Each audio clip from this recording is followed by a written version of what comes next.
जिंदगी में तरक्की करना सच में बहुत आसान हो जाता है अगर पारिवारिक जीवन सेटल हो, मियाँ बीवी के बीच में तालमेल हो, अच्छा प्यार हो।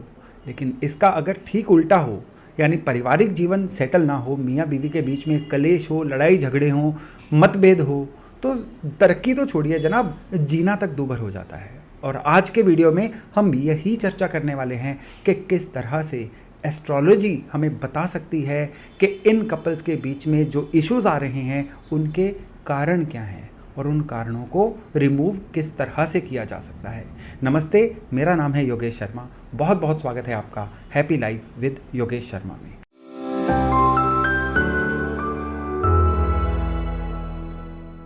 दोस्तों देखिए, कपल इश्यूज़ जो हैं ये आज की डेट में बहुत प्रेवलेंट हो रहे हैं। हर तीसरा चौथा जो कपल है आपस में किसी ना किसी तरह के मतभेद का शिकार है, और जब ये केसेस एक्सट्रीम पे पहुंच जाते हैं तो सेपरेशन तक की नौबत आ जाती है। जो नई शादी वाले कपल्स हैं उनमें ये इशू बहुत ज़्यादा देखने को मिलता है, क्योंकि उनके लिए एनवायरनमेंट नई होती है और उनके लिए उस एनवायरनमेंट में खुद को ढाल पाना जो होता है ये थोड़ा सा मुश्किल होता है। जब शादी होने वाली होती है तो आपस में मैच मेकिंग किया जाता है और तब कहा जाता है कि इनके गुण आपस में मिलते हैं, ये शादी जो है सक्सेसफुल रहेगी, ये शादी की जा सकती है। लेकिन बाद में यही जो मिले हुए गुण हैं ये भी लड़ाई झगड़ों को नहीं रोक पाते, कपल इश्यूज़ को नहीं रोक पाते। तो क्या यहाँ पे गुण मिलान में कोई ना कोई कमी रह जाती है, या कोई और ऐसे फैक्टर्स हैं जो उस समय देखने पे इग्नोर हो जाते हैं? आज हम यही चर्चा करने वाले हैं। और इसमें जो दूसरी बात है कि कुछ एक ऐसे फैक्टर हैं जो गुण मिलान के अलावा भी होते हैं, और उनको अगर ना देखा जाए तो जो मैच मेकिंग है ये की या ना की एक बराबर हो जाती है। अब मियाँ बीवी में आपस में जो डिफरेंसेस होते हैं वो कई तरह के हो सकते हैं। कई कपल्स ऐसे होते हैं जिनमें आपस में उनके विचार ही नहीं मिलते। कई कपल्स ऐसे होते हैं जिनमें एक दूसरे पे ये इल्ज़ाम लगते हैं कि ईगो प्रॉब्लम है। वो मियाँ कहते हैं बीवी में ईगो प्रॉब्लम है, या बीवी कहती है कि मियाँ में ईगो प्रॉब्लम है। कई जगह पे ये इल्ज़ाम होता है कि लड़की अपने मायके वालों के कहने में ज़्यादा है, जिसकी वजह से ससुराल में सेटल नहीं हो पा रही है। वहीं लड़की कहती है कि ससुराल वाले जो हैं वो अनड्यू इन्फ्लुएंस कर रहे हैं और बात बात पे मेरे में नुक्स निकाल रहे हैं, जिसकी वजह से शादीशुदा ज़िंदगी जो है ख़राब हो रही है। वहाँ पर पति के मन में भी एक डायलेमा होता है कि वो दरअसल किसकी साइड ले, क्या अपने जो घर वाले उनकी साइड ले या अपनी पत्नी की साइड ले। और कई केसेस में एक्स्ट्रा मैरिटल रिलेशंस जो होते हैं वो शादीशुदा ज़िंदगी में कलेश का कारण बनते हैं। कई जगह पे ऐसा भी देखा गया है कि पति का ना कमाना या कम कमाना भी जो है शादीशुदा ज़िंदगी में एक दिक्कत का कारण बन जाता है। यानी कारण कई हैं, और इन सभी में जो प्लैनेटरी कॉम्बिनेशन है वो भी अलग अलग हैं।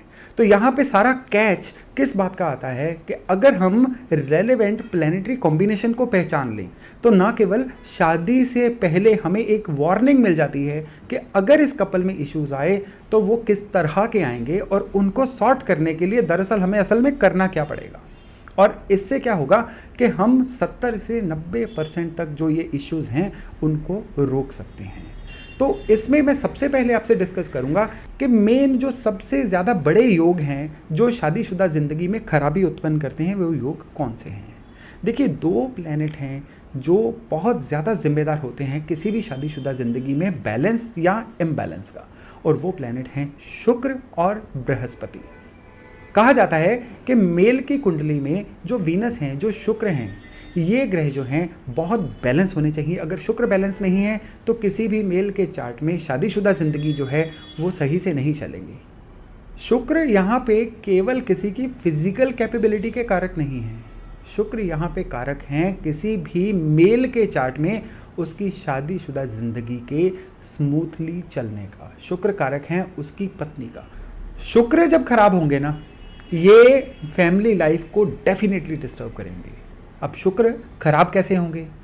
बर्थ चार्ट देख के ही समझा जा सकता है कि भाई ये शुक्र खराब हैं, अब इस बंदे की जो मैरिड लाइफ है ये दिक्कत में आने जा रही है।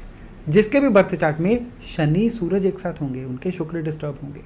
शुक्र जिसके भी छठे घर में होंगे बहुत संभावना बढ़ जाएगी उनके शुक्र के खराब होने की। शुक्र जब भी राहु के साथ होंगे या शुक्र राहु से इन्फ्लुएंस होंगे तो शुक्र जो है बहुत बुरी तरह से ख़राब हो जाते हैं। तो इन सभी केसेस में जो मैरिड लाइफ है वो ख़राब होगी, फिर चाहे वो आपस में डिफरेंस ऑफ ओपिनियन हो, ससुराल की इंटरफेरेंस हो, या पत्नी की हेल्थ की वजह से या उनके एंगर इश्यूज़ की वजह से हो जाए। लेकिन फीमेल्स के चार्ट में भी शुक्र राहु जो एक साथ होते हैं ना, ये बहुत ज़्यादा उत्पात जो हैं क्रिएट करते हैं। फीमेल के चार्ट में जब शुक्र राहु इकट्ठे होते हैं तो उनको अपने ससुराल से बहुत ज़्यादा हरासमेंट होती है। उनके ससुराल वाले उनका पक्ष समझ ही नहीं पाते, तो उनको हमेशा शिकायत रहती है कि मेरी ससुराल वालों से जम नहीं रही है, मेरी ससुराल वालों से बन नहीं रही है। लेकिन फीमेल के बर्थ चार्ट में बहुत ज़्यादा रोल इंपॉर्टेंट जो होता है ना, वो होता है जुपिटर का, यानी बृहस्पति का। किसी भी मैच मेकिंग में चाहे जितने मर्जी गुण मिल रहे हों, अगर किसी फीमेल के बर्थ चार्ट में गुरु राहु इकट्ठे हों, यानी जुपिटर और राहु एक साथ हों या दृष्टि के थ्रू एक साथ मिल रहे हों, तो उनकी मैरिड लाइफ में बहुत सारी दिक्कतें आने के योग बन जाते हैं। वहाँ पे उनको बहुत केयरफुली चलना चाहिए। शुक्र अगर खराब होंगे ना, तो ये घर के वास्तु के थ्रू भी हमें सिग्नल दे देंगे अपने खराब होने का। किस तरह से? घर में शुक्र का कोना कौन सा है? घर में शुक्र का कोना है साउथ ईस्ट। जी हाँ, घर का अग्निकोण। साउथ ईस्ट में अगर किसी तरह की डिफॉर्मिटी है, ये भी शुक्र की खराबी को दर्शाती है। जब भी बर्थ चार्ट में शुक्र खराब होंगे, साउथ ईस्ट में अपने आप ही खराबियां हम बना लेते हैं। जैसे कि साउथ ईस्ट में टॉयलेट का बना लेना शुक्र को खराब करेगा। साउथ ईस्ट में किसी तरह का ब्लू कलर, जैसे ब्लू कर्टन्स या दीवारों पे किसी तरह का आसमानी या ब्लू कलर, ये भी शुक्र को खराब करता है। तो अगर आपके घर के साउथ ईस्ट में इस तरह का अरेंजमेंट है, तो तुरंत जान जाइए कि आपके शुक्र खराब हो रहे हैं। इन चीज़ों को वहाँ से रिमूव करिए, इन चीज़ों को वहाँ से हटाइए, आपके शुक्र सही होना शुरू हो जाएंगे। और बर्थ चार्ट के शुक्र को कैसे सही करेंगे? बर्थ चार्ट के शुक्र को सही करेंगे गाय की सेवा करके। गाय अपने आप में ही शुक्र का रूप है, और जब भी हम गाय की सेवा करते हैं तो शुक्र अपने आप में बैलेंस होते हैं, शुक्र अपने आप में सही होते हैं, जिससे मैरिड लाइफ की कई दिक्कतें ठीक होती हुई देखी गई हैं। तो शुक्र के बाद अगर जुपिटर की बात करें, तो अलग अलग घरों में जुपिटर हमें अलग अलग तरह से फ़ायदे भी देते हैं और अलग अलग तरह से मैरिड लाइफ में दिक्कतें भी देते हैं। फर्स्ट हाउस के जुपिटर के बारे में कहा जाता है कि ये कई तरह के अरिष्टों का नाश करते हैं, लेकिन यही जुपिटर इंसान को बहुत एरोगेंट बना देते हैं। ये इंसान में ईगो बहुत लेके आते हैं। तो फर्स्ट हाउस के जुपिटर वालों की मैरिड लाइफ में दिक्कतें ईगो की वजह से आती हुई बहुत देखी गई हैं। यही जुपिटर अगर थर्ड हाउस में हो, ये लोग कान के कच्चे होते हैं, किसी के कहीं सुनी बातों पे यकीन करके अपनी मैरिड लाइफ में खराबियां लेकर आते हैं।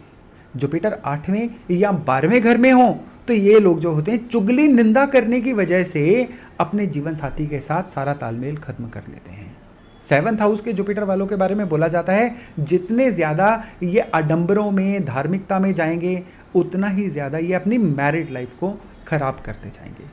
तो वैसे तो जुपिटर के हर घर में खराब होने के कारण भी अलग होते हैं, निवारण भी अलग होते हैं, लेकिन एक यूनिवर्सल उपाय है, वो है फैमिली के रिचुअल्स को मानना और घर के जो बड़े बुजुर्ग हैं। अब शादी के बाद घर के बड़े बुजुर्ग होंगे सास ससुर, तो घर के बड़े बुजुर्गों का पक्ष समझना और उनको उनका जो ड्यू सम्मान होता है वो देना, आपको अच्छा लगे ना लगे, आप एक बार ये करके देखिए कि उनको जितना इज्जत उनकी बनती है वो उनका सम्मान उनको दीजिए। जुपिटर सही होंगे, डेफिनेटली मैरिड लाइफ की जो प्रॉब्लम्स हैं बहुत जल्दी हल होंगी। लेकिन कारण केवल इतने नहीं हैं, कारण थोड़े से और भी हैं। सपोज करिए किसी के बर्थ चार्ट में चंद्रमा केतु एक साथ हैं। चंद्रमा क्या है? हमारा बिहेवियर। चंद्रमा क्या है कि जब भी हम पैनिक में होते हैं हम किस तरह का बिहेव करते हैं, जब भी हम स्ट्रेस में होते हैं कैसा बिहेव करते हैं, या जब हम खुश होते हैं तो कैसा बिहेव करते हैं। यानी हमारे ओवरऑल रिएक्शंस, हमारा बिहेवियर चंद्रमा के ऊपर डिपेंड करता है। अब यही चंद्रमा केतु के साथ रह के बहुत ज़्यादा खराब होते हैं। जिनके चंद्र केतु खराब होते हैं उनका मूड ज़्यादातर उखड़ा ही रहता है, वो बात बात पे ट्रिगर हो जाते हैं, बात बात पे रिएक्ट कर जाते हैं, बहुत जल्दी ही किसी के बारे में जजमेंट बना लेते हैं, धारणा बना लेते हैं, फैसला ले लेते हैं। तो उनको, उन लोगों को लगता है जो मैं सोच रहा हूँ या सोच रही हूँ वही सही है, सामने वाले को मेरी ही तरह बिहेव करना चाहिए। तो चंद्र केतु का जिनका कॉम्बिनेशन है उनको बहुत सतर्क रहना चाहिए अपने स्वभाव में इंप्रूवमेंट के लिए। उनको फीडबैक भी लेते रहना चाहिए कि मेरे में क्या कमियां हैं जिनको सही किया जा सकता है। हालांकि यहाँ पे प्लैनेटरी कॉम्बिनेशन वाइज केतु को सही करने के लिए आवारा कुत्तों की सेवा एक बहुत ही अच्छा उपाय रहता है। और इसके अलावा बृहस्पति की चीज़ें जैसे कि चने की दाल या कोई भी येलो ईडेबल हल्दी, इनको धर्म स्थान पे देना भी इस केतु की शांति के लिए बहुत अच्छा एक उपाय रहता है। अब चंद्र केतु का एक कॉम्बिनेशन है, इसके अलावा एक कॉम्बिनेशन है बुध शुक्र चंद्र का।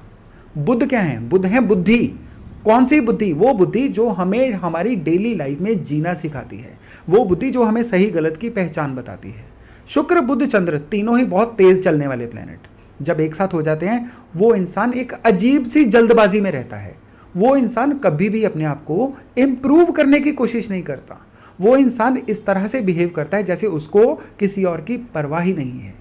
ऐसे कॉम्बिनेशंस वाले जो लोग होते हैं, इन लोगों से उनके ससुराल वालों को नॉर्मली बहुत शिकायतें रहती हैं कि ये अपने आप को नई एनवायरनमेंट में ढाल नहीं पा रहे हैं, और ये लोग इसकी परवाह भी कमी करते हैं। जो इनको अच्छा लगता है ये करते चले जाते हैं, और यही चीज़ जो है फैमिली लाइफ में गड़बड़ का एक कारण बनती है। आप देखिए किस तरह से जो ग्रहों का कॉम्बिनेशन है हमें क्लियर कट बता रहा है कि जो ग्रह हैं इनको किस तरह से, ये ग्रह जो हैं किस तरह से हमारे जीवन को प्रभावित कर सकते हैं। और अगर हम इन ग्रहों की भाषा को समझ पाएँ तो बहुत ही अच्छे तरीके से हम इसको इम्प्रूव कर पाते हैं। नहीं तो हमें तो पता ही नहीं चलता कि गुस्सा भी क्यों आ रहा है, या हमारे ससुराल वाले हमसे परेशान किस बात पे हैं।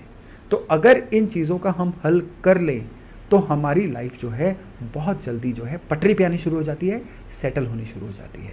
तो इसके अलावा घर का वास्तु भी बहुत इंपॉर्टेंट रोल प्ले करता है।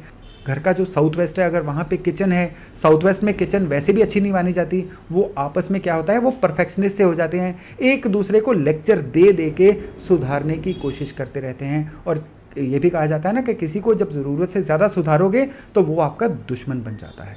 तो इस तरह से घर के अंदर की भी जो एनर्जीज होती हैं ना, कई बार हमारे साथ खेलती हैं। बस ज़रूरत होती है इन चीज़ों को समझने की, और समझ के इन दिक्कतों को रिमूव करने की।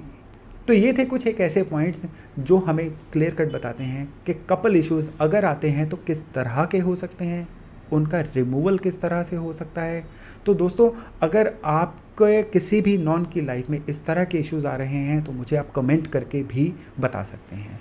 इसके अलावा एक और बहुत इंपॉर्टेंट इन्फॉर्मेशन कि आप अगर वास्तु या एस्ट्रोलॉजी से संबंधित कुछ बहुत इजी और वर्केबल टिप्स जानना चाहते हैं तो आप मेरे इंस्टाग्राम चैनल पे भी जा सकते हैं, जहाँ पे मैं रोज़ आपके लिए एक बहुत ही इम्पॉर्टेंट एस्ट्रोलॉजिकल या वास्तु टिप जो है लोड करता हूँ। तो आज के लिए इतना ही। बहुत जल्द मिलते हैं एक नए विषय, एक नए टॉपिक के साथ। अपना खूब ध्यान रखिएगा। नमस्कार।